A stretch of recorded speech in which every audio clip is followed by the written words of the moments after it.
In this guide, I'm going to show you guys how to fix Crunchyroll streaming issues.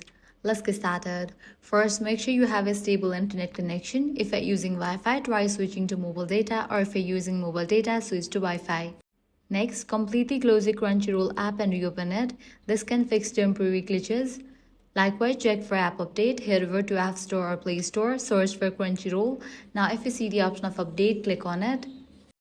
If the issue continues, restart a phone, tablet, smart TV, or streaming device. Once the device turns on, launch Crunchyroll and check if the problem is resolved.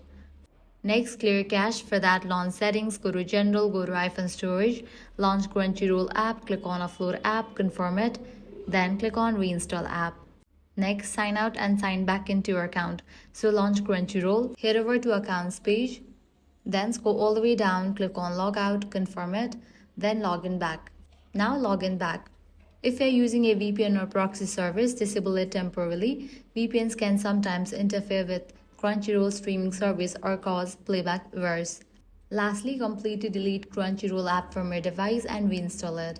And following these steps, your Crunchyroll streaming issues will be fixed. If this guide helped you out, do not forget to like, share, and subscribe.